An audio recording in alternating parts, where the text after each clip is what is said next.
civilization anymore, and it's not because there's a certain amount of foreigners that came in and the Islamization of the country. It's because our politicians are appeasing them. Our media, our government is appeasing them at every step. If we have, a rape epidemic, a grooming gang epidemic with Muslim men, with Pakistani men involved in all the cities in Britain, and it's in the public domain, and someone reports on that, they get sent to jail. We don't have freedom.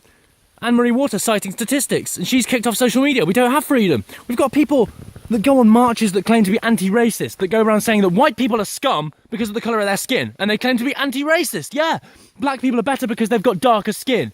You're racist, how dare you? And they're just the most racist people in the world. It's like Antifa, they are the fascists. Anti-racists, they are the racists. It's all mixed up because everyone's confused and fallen for labels because they're idiots. Anti-racist marches actually come down to being pro-rape, pro-paedophilic rape, pro-Sharia, pro-everything that's antithetical to this country. Why is it okay for politicians to get behind that? Why is it okay for politicians to condemn gays against Sharia, but then they get behind anti-racist marches which are pro-paedophilic rape? Why is that okay? It's not okay, but we let them do it. We virtue signal along with them and say, oh, well, I don't want anything to do with this, not in my name. Yeah, but child rape is fine, isn't it? You want that done in your name? So while the country has been dissolved inside out, we've got Theresa May going to the EU and supposedly being humiliated at Salzburg, this round table group. I don't care if she's humiliated. She's humiliated every Brexit voter.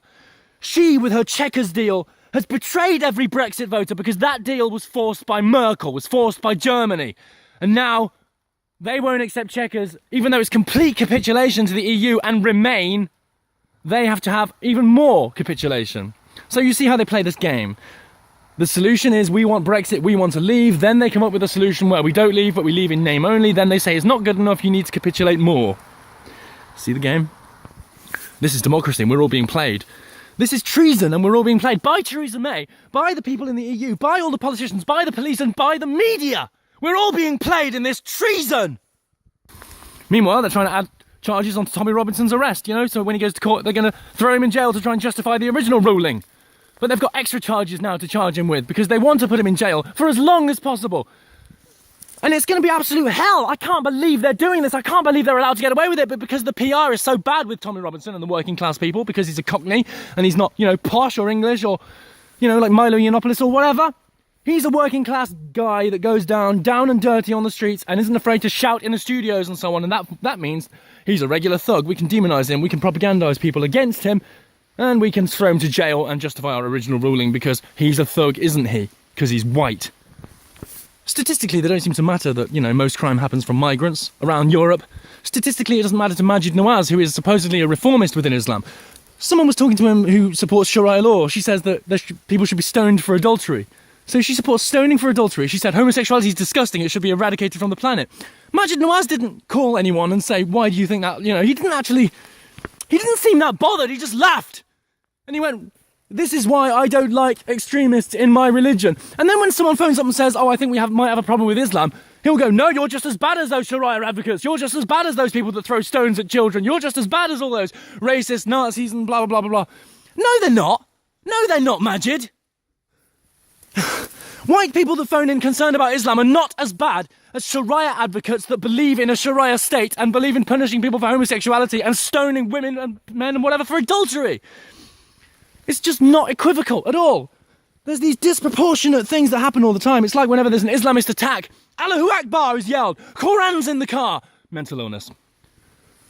But some people get driven into by a mosque in London. Islamophobia! Immediately, Islamophobic! Kill the far-right Islamophobe! But of course, Allahu Akbar, oh yeah, die for my religion, this is Islam doing this, oh, mental illness. Not all Muslims. Show me evidence it's not all Muslims. I don't see many Muslims stepping up and actually saying that Sharia is disgusting. I don't see many Muslims stepping up and condemning the media's lies, misrepresenting the statistics. When something's Islam-related, Islamist-related or whatever, it's a terrorist, they always come out and say it's mental illness or workplace violence. I don't see many imams complaining about that. So the first thing they say to rebound is not all Muslims. Just like the first thing when you talk about the media being propaganda, the first thing they say is, well, we need a free press. So we need a free press, not all Muslims, safe and effective. All these are platitudes and they're all lies. It's time to just decimate them. It's time to just upend society because it's been built on lies. And the biggest lie is that we're leaving the EU, because we're not.